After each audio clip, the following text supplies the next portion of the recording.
चलिए देखते हैं, ये जो मिसिंग नंबर का सवाल देख रहे हैं, 23 है, 32 है, 16 है, 3, 4, 5, 72, 132 और यहाँ क्या होगा पता नहीं। यही आपके एग्जाम में पूछा हुआ।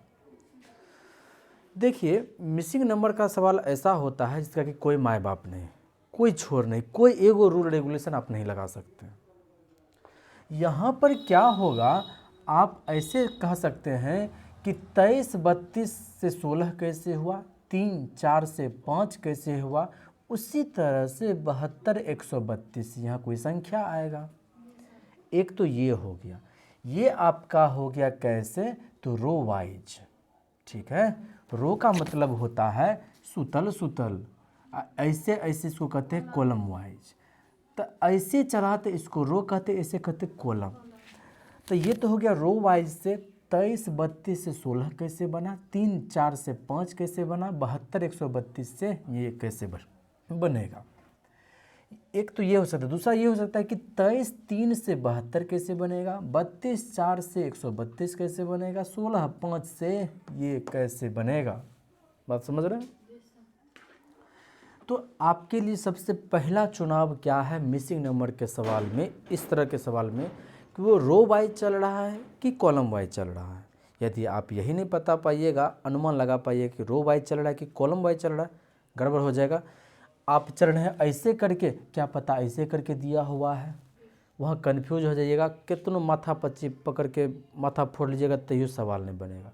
तो सबसे पहला आपका क्या काम है, ये देखना कि ये रो वाइज चल रहा है क्या, तो ऐसे चल रहा है या फिर ऐसे चल रहा है। ठीक है ना। अब इसका भी अनुमान लगाना बहुत आसान है। कैसे, तो देखिए यदि हम लोग ऐसे चलेंगे, ऐसे चलेंगे, ऐसे चलेंगे, ऐसे चलेंगे, तो एक चीज़ देखिए, ये बड़ी संख्या है, ये देखिए कितना छोटी संख्या हो गया, फिर यहाँ देखिए बहुत बड़ी संख्या हो गया। इस तरह से कभी भी पैटर्न नहीं चलता है। अक्सर चलने का तो कुछ भी हो सकता है, चलने का किसी भी तरह से चल सकता है, लेकिन ऐसे नहीं चलता है कि बहुत बड़ी संख्या इसमें आ गया, फिर एकाएक छोटी संख्या, फिर बड़ी संख्या। तो इस हिसाब से हमको लग रहा है कि कहीं ऐसे तो नहीं चल रहा है, ऐसे ऐसे ऐसे, यानी कि 23 3 72, बड़ी छोटी फिर बड़की, फिर बड़ी छोटी फिर सबसे बड़की, बड़ी छोटकी फिर सबसे बड़की। हमें ये ज्ञात हो गया कि ये जो है कॉलम वाइज चल सकता है। बात समझ रहे हैं? इस तरह के सवाल में जब कभी देखना है तो सबसे पहले क्या देखना है कि वो रो वाइज चल रहा है कि कॉलम वाइज चल रहा है। ठीक है, तो इसको हम देखें कि ये कॉलम वाइज चल रहा है। क्यों ऐसा हो रहा है? क्योंकि हम देख रहे हैं जब हम लोग रो से चलते हैं तो यहाँ देखिए एकाएक बहुत छोटी संख्या हो गया, तो रो वाइज नहीं चलेगा, ये चलेगा कॉलम वाइज। इन दोनों से ये बनेगा, इन दोनों से ये बनेगा, इन दोनों से ये बनेगा। अब सोचिए ये कि आखिर 23 3 से हम 72 कैसे बना सकते हैं। ये ऐसा टॉपिक है, पूरा यूट्यूब पर भी यदि आप लोग पढ़िएगा तो कहीं समझे में नहीं आएगा। क्या करेगा कि देखो 23 3 ऐसे हो गया, ये ऐसे हो गया, ऐसे हो गया। अब बताइए कि सवाल बहुत तरह का बनता है मिसिंग नंबर में, क्या सबके लिए अलग अलग पैटर्न याद रखेंगे? नहीं, हम ऐसा कुछ क्लू ढूंढेंगे जिसके हिसाब से हमारा अधिकांश सवाल उसी तरह से हो जाए। 23 3 से हम 72 तक कैसे जा सकते हैं? अब ज़रा सोचिए, 23 में 3 जोड़िए 46, 46 को दोगुना कर दीजिए 92, काफ़ी ज़्यादा इससे दूर चले गए। दूसरा तरीका कि हम 23 3 को हम कैसे कर सकते हैं, अनुमान लगा सकते हैं कुछ क्या? तो देखिए यहाँ पर 23 को यदि हम लोग 3 से गुना करें, क्या हो रहा है? 69। 23 तिया 69, इसलिए हम आपको कहते हैं पहरा आपको 1 to 30 याद होना चाहिए। अब 69 आया, 69 में कितना जो है जो 72 आ जाएगा, तो आप कहिएगा कि 3। अच्छा, ये 23 3 को यानी कि इन दोनों को क्या किए, गुना किए, और फिर इसी 3 को जोड़ दिए, तो हमारा आ गया 72। बात समझ रहे हैं? 3 को गुना किए, जो आया उसमें 3 जोड़ दिए, तो आपका आ गया 72। इसमें तो लागू हो रहा है क्या, इसमें भी लागू होगा क्या? तो हम लोग 32 को हम लोग गुना करेंगे 4 से, तो यहाँ भी देख लीजिए आप 128 होगा, और फिर यहाँ हमको कितना जाना है 132, तो कहेंगे 4 जोड़ देंगे। तो यहाँ देखिए 4 से गुना किए, 4 जोड़े तो हमारा 132 आ गया। ठीक उसी तरह 16 को 5 से गुना करेंगे तो आपका 80 आएगा, फिर 80 में 5 जोड़ेंगे तो आपका 85, यही आपका आंसर हो जाएगा। कोई दिक्कत है? आइए देखते हैं हम लोग अगले सवाल को। सबसे पहले हम क्या बताए हैं, ऐसे सवाल में आप ये देखिए वो रो वाइज चल रहा है कि कॉलम वाइज चल रहा है। वो ऐसे जाएगा या फिर ऐसे आएगा, ऐसे आएगा, ऐसे आएगा। तो आप यहाँ देखने से ही अनुमान लगा पाइएगा, यहाँ जो है कॉलम से नहीं चल रहा है। यहाँ देखिए छोटी संख्या एकाएक बेतबर की संख्या, ना, गड़बड़ है। ये चलेगा तो ऐसे चलेगा। ठीक है, कुल मिला करके 8 14 से हमको बनाना है कितना 224, 11 15 से बनाना है 330। अब देखिए आप उठाने का किसी को भी उठा सकते हैं। अब इसको उठाएंगे या इसको उठाएंगे, देखिए बड़ी संख्या है ना 11, ये भी बड़ी संख्या है। तो जो बड़ी संख्या है बड़ा वाला कॉलम उसको हम नहीं उठाएंगे, जो छोटा वाला है उसको हम उठाएंगे, ऊपर वाला को। ठीक, अब हम ये पता कर पा रहे हैं कि ये चलेगा रो वाइज चलेगा। अब रो वाइज कैसे चलेगा, तो 8 14 से हमको बनाना है 224। ठीक है, अब देखिए इसमें कुछ कॉमन है क्या? नहीं है। है क्या? 2 इससे कटेगा, 3 इससे कटेगा, लेकिन इसमें कुछ कॉमन है। इसमें कुछ कॉमन है क्या? नहीं। लेकिन इसमें देखें तो कुछ कॉमन है क्या? हाँ है। क्या है? 2 से इसमें भाग लग रहा है, 2 से इसमें भाग लग रहा है। जब संख्याएं बहुत बड़ी हो जाए तो ऐसी स्थिति में आपको क्या करना है, उसको फैक्टर कर लेना, मतलब उसको छोटा कर लेना। बात समझ रहे हैं? 224 बहुत बड़ी संख्या है, हम इसको चाहे तो छोटा कर सकते हैं। 330 बड़ी संख्या है, चाहे तो हम छोटा कर सकते हैं। छोटा करने का तरीका भी देखिए, तो ये भी 2 से जाएगा, ये भी 2 से जाएगा। यदि हम इसका 2 हटा दें तो आपको क्या बन जा रहा है, ये 1 1 2 बन जाएगा। क्या हम 112 इन दोनों से बना सकते हैं? जी हाँ, 14 8 72 से 8 को 14 से गुना करिए 112 आया, और 112 को ही किससे गुना कर दिया गया है? 2 से, तो कितना आ गया 224। बात आया समझ में?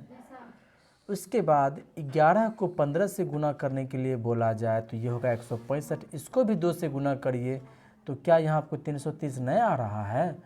उसी तरीके से 9 12 को गुना करिए तो क्या आएगा 108, और फिर इसको 2 से गुना कर दीजिए 216, यही आपका आंसर हो जाएगा। कोई दिक्कत है? फिर से समझिएगा बात को। इस तरह के सवाल को हम लोग क्या करते हैं, सबसे पहले ये देखते हैं रो वाइज चल रहा है या फिर कॉलम वाइज चल रहा है। अगर वो कॉलम वाइज चल रहा है तो हम ये देखेंगे कि किस कॉलम को उठाएंगे हमें आसानी होगा। यहाँ यदि आप देखेंगे तो ऐसे चलने पर, रो वाइज चलने पर हमारा सवाल बनने वाला है। कौन सा उठाएंगे? छोटा ये है इसलिए इसको उठाएंगे, इसको नहीं उठाएंगे। दूसरी बात कि इन दोनों से मिलकर के ये बनेगा, लेकिन संख्याएं बहुत बड़ी है इसलिए हम इसको छोटा कर लेंगे। कैसे? 2 से भाग करके, क्योंकि 2 से इसमें भाग लगेगा। इस बात का अनुमान हम नीचे वाली संख्या को देख करके लगा सकते हैं कि ये 224, ये भी 2 से भाग लग रहा है, तो दोनों में 2 से भाग लग रहा है, इसलिए दोनों का हटा देंगे। इसका भी 2 हटा देंगे यहाँ से, और इस तरह से देखेंगे इस दोनों गुना करने पर ये आ रहा है, इन दोनों गुना करने पर ये, इसका 2 गुना ये है, इसका 2 गुना ये है, तो इन दोनों को गुना करके जो आएगा उसका 2 गुना यहाँ लिख देंगे, 216 आपका आंसर आ जाएगा। ठीक है, सबसे पहले ये देखेंगे ये रो से चलेगा या कॉलम से चलेगा। तो हम देखें रो से तो छोटी संख्या, बड़ी संख्या, बहुत बड़ी की संख्या। अब कॉलम से चलें तो 4 15 24, 7 पता नहीं क्या होगा, 6 21 60। अब एक चीज़ समझिए, यहाँ पर जब कभी आपके एग्जाम में सवाल आए तो ये चेक करना बहुत आसान होता है। क्या चेक करना? कि बड़ी संख्या ये दिख रहा है ना, तो कॉलम वाई चलेगा, पहली बात तो समझ रहे हैं, कॉलम वाई चलेगा, हम किसी को भी उठा सकते हैं।